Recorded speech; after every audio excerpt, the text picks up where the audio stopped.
Hi, everyone. I'm with Olivia and Christina, her mom, who is probably our biggest cheerleader, but she has a really big cheering squad back home in Canada. They're originally from Montreal, and I'm so thrilled to be interviewing them, not from a, okay, we're here doing CAP because we have topical steroid withdrawal perspective, but it's really nice to have a fellow Canadian family alongside as I go through my journey as well. So thanks for doing this with me today. Welcome. Such a pleasure. Olivia, Yes. we're going to jump right in. Mhm. Tell us a little bit about your topical steroid withdrawal sort of journey and then how you found out about CAP and ended up here. Okay. So I'm sure most people are pretty much aware of a similar story that we were diagnosed with eczema when we were very young. My mom can attest to it. And so basically I have to use steroids for pretty much my entire life, whether that was either like it was mostly the tubes of Cutivate that we would get, so little ones. What potency was that? I believe Cutivate is considered class 8. Okay. So So a bit like not as potent because that's what. I believe the classes go from 1 to 8, 8 being the weakest, 1 being Yeah. the strongest. Yes. Okay. Yeah. Thanks. So Cutivate is considered a class 8, so that's the weakest one that you can get. I had been using it for pretty much my whole life, and I remember in not 2020, was it 2020? 2019, 2020, because I don't have a family doctor back in Montreal. I actually ran out of it, of my whatever prescription cream I had at the time. And I remember like my skin got really dry. I hadn't heard of TSW at the time. So I thought, oh, this is just my eczema getting out of control. So I had a remote appointment telecommute medicine thing. Telehealth. Yes, thank you. So telehealth appointment, and the doctor said, oh, so it sounds like whatever prescription cream you have isn't working for you right now. So I'll give you a prescription for a stronger dose. So I used it. And I have to say the first 6 months of using that cream, like my skin was like the best it's ever been. Like so good. We have those stories, don't we? Oh yes. Oh yes. So of course, obviously after the 6 month mark, it would slowly go back down to what it was before. So I just figured, okay, well, whatever. This is just life, right? Didn't really think much of it. And then fast forward to 2022. Again, I'm in the same situation. Don't have a family doctor. Running out of my prescription cream. And I'm thinking to myself, it's okay. I have an appointment with the doctor next week. Things will be fine. It was not fine. So unlike my first time stopping the steroid cream, the second time, for lack of a better word, it looked like my whole body was exploding. Right? What does that mean? Like color wise, red? Is that what you mean? Oh yeah. Became very red. My skin felt very sensitive, like really paper thin. Very sensitive. I became red from head to toe. I got the classic red sleeves. And I remember watching the skin peel off of, like, flake off of my arms. Where normally, where you would assume when skin flakes, it would reveal like nice, healthy skin underneath. But instead, as the skin was flaking off, it would reveal like this very angry, red, sensitive skin. And I'm like, wow, this is horrifying, Yeah. So I had like very extreme swelling on my right foot. So basically, I would still be walking around, but my right foot would be quite painful at the time. Eventually, this went away, but as you can imagine, it was quite hard seeing that I'm on my feet for maybe like easy 10 hours a day. She never really told anyone of her TSW. And we all only found out when she lost her eye that she was all red and Okay. yeah. So let's pause at the eye thing because I like the eye thing. It actually is like a pretty significant component of your journey. So do you want to tell us about what happened there and you know, how you saw it all kind of coming together as you were navigating topical steroid withdrawal as well. So funny you should ask this, because like it's only maybe the last 4 to 8 weeks that I'm able to really sit down and like think about it. Wow. So essentially, just to keep it more like factual, what happened was that I got a retina detachment. So just to be very clear, retina detachments are not caused by steroids. Using topical steroids does increase your risk of cataracts and I believe steroid-induced glaucoma. So retina detachment is not caused by using topical steroids.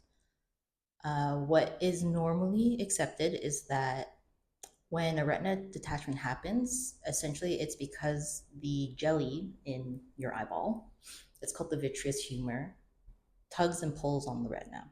So just going to backtrack a little bit and say that as everyone ages, this jelly, the vitreous humor, will shrink and get thinner as you get older. It happens to everybody.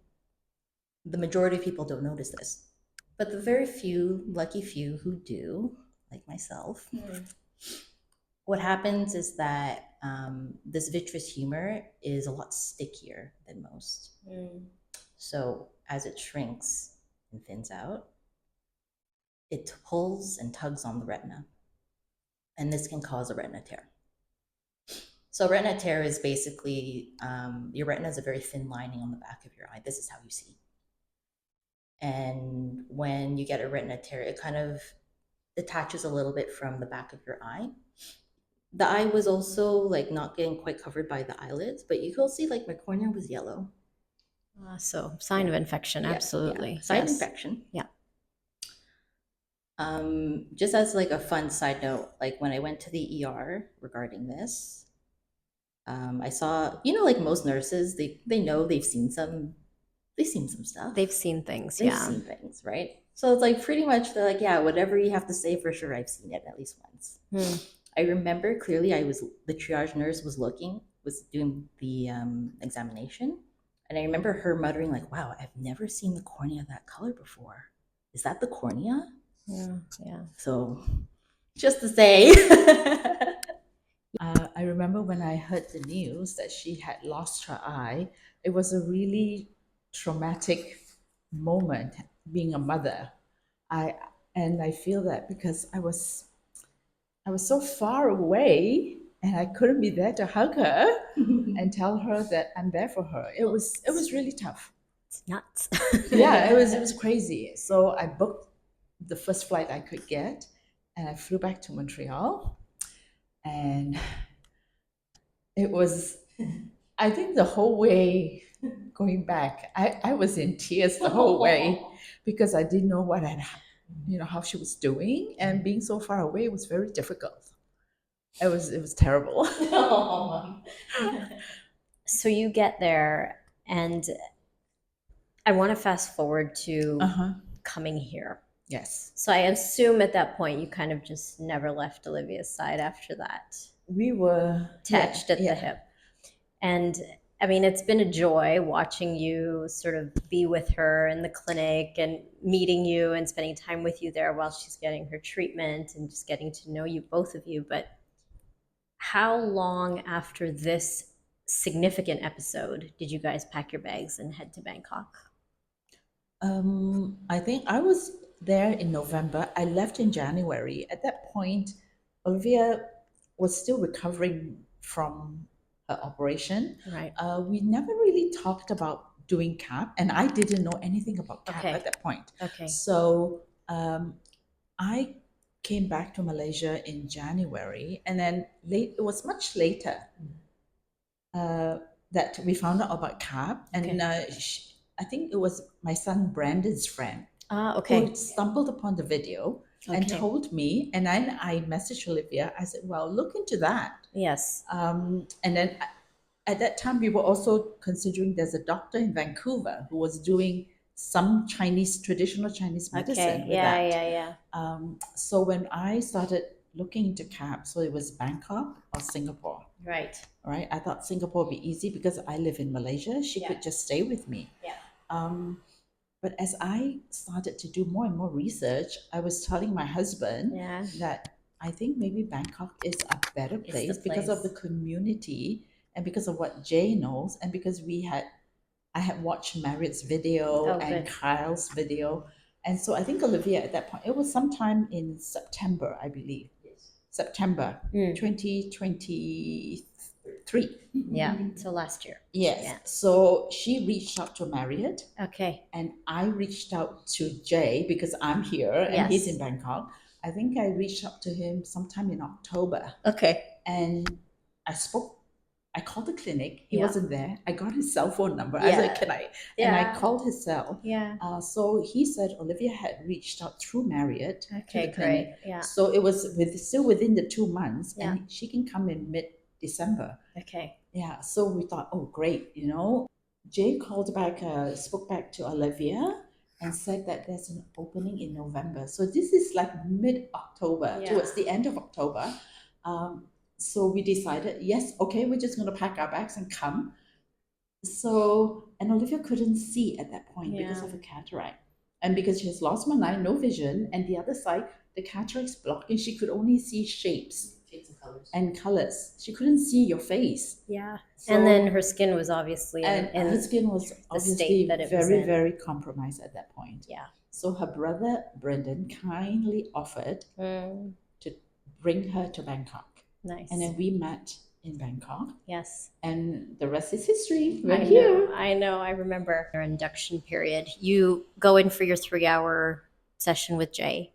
What do you learn about your case besides the infection Mhm. and the need for cataract down the line? Just because like we skipped over it just to make Sorry, it, yes. yeah, it's Yeah. okay. Just to make it clear.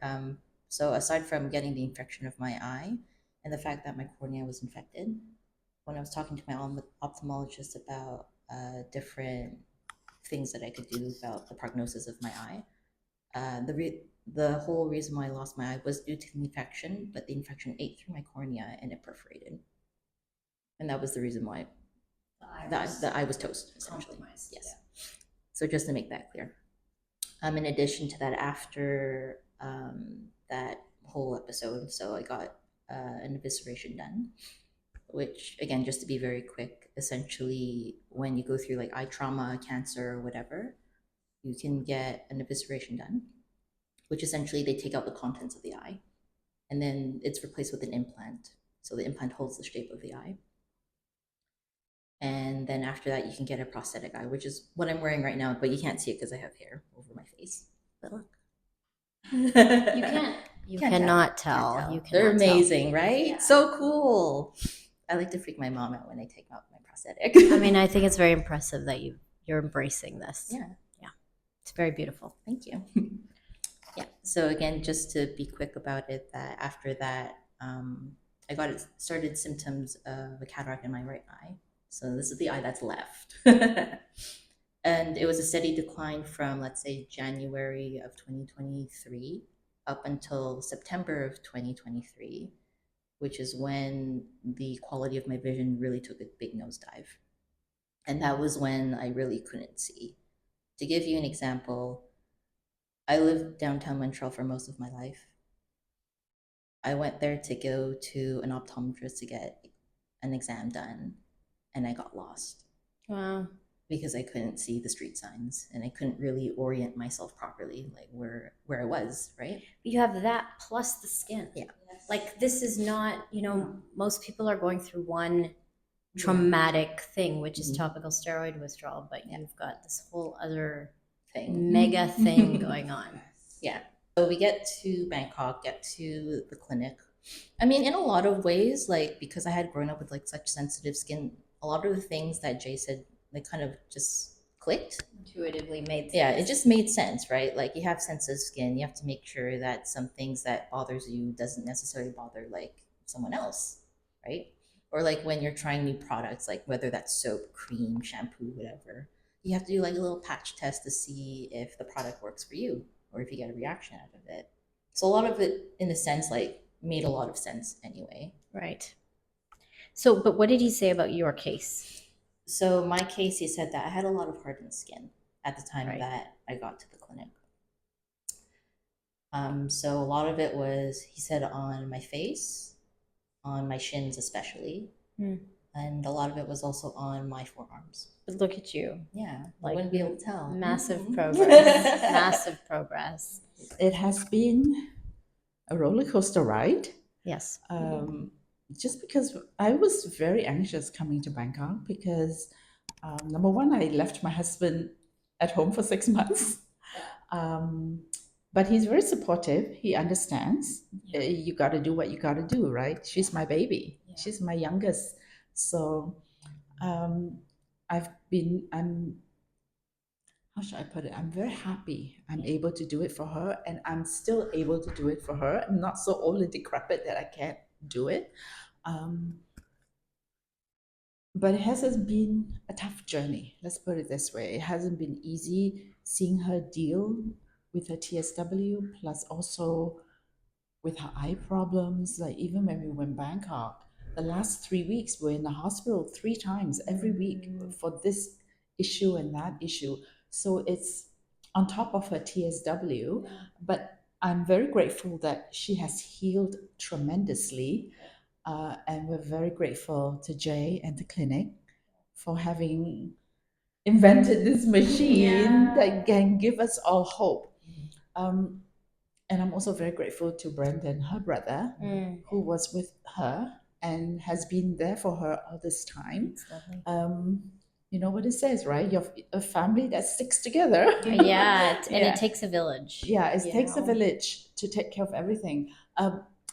But I have to say, it hasn't been easy in Bangkok because we're trying to transfer the language, trying to get around, trying to find food. Olivia is very allergic to peanuts.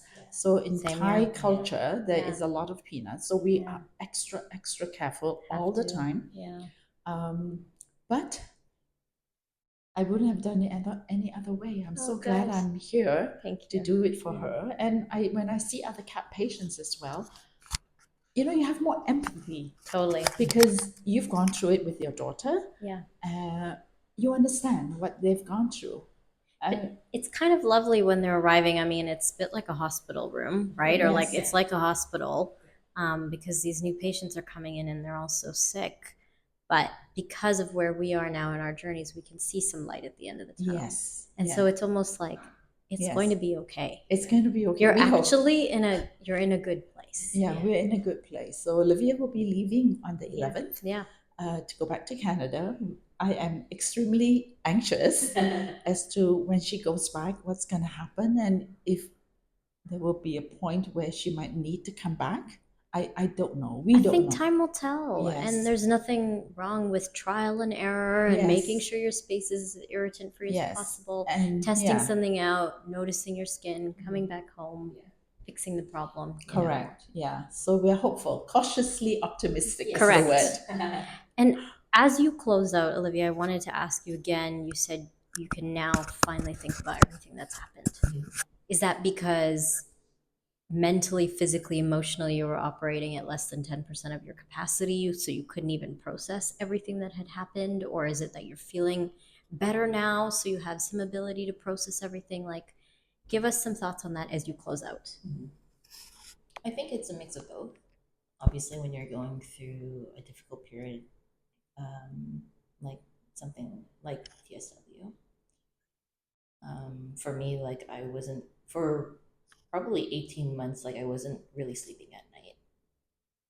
Like 4-6 hours if I was lucky, half an hour on a bad night, right? For those 18 months. So like pretty much the entire day. And you can't even sleep at night, right? Usually, like if I was able to sleep at night, it's like at 5 a.m. or like 6, 7 in the morning. And then you sleep in the morning and then you get up at noon. And it's like, okay, I got some sleep. Yay! So in that sense, like not only are you going through like such a physically demanding thing, like your skin's trying to heal and like you're literally existing and you have a pile of flakes around you. And you're just like, I just sat here, you know? Just shedding and shedding. Yeah, yeah. Mom knows. So on top of that, not getting enough sleep. And then just knowing that existence is, this might sound a little dramatic, but just existing is kind of difficult. It's not dramatic. Yeah. Actually, like I say all the time that this device, this technology, and the Mhm. knowledge that I've learned here has saved my life. Oh yeah, absolutely. I would say 100% for sure. I remember, I think I wrote somewhere that, like, when I was deciding on doing the CAP treatment, I was like, either I can stay here, well, here in Montreal, do the steroid treatment, get my cataracts done, and then go ahead with CAP, or I can forego that possibility and just fly halfway across the world On a chance. on a chance. Right? So, what would you have? Your mom wouldn't have done anything differently. Would you have done anything differently? That's a bit of a heavy question. It's something I'm still kind of grappling with. Processing, yeah.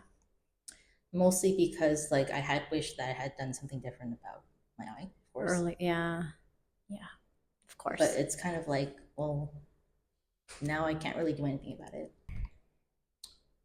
When you go through something very difficult, the way I like to think about it is that it can be very easy to let your trauma become your identity.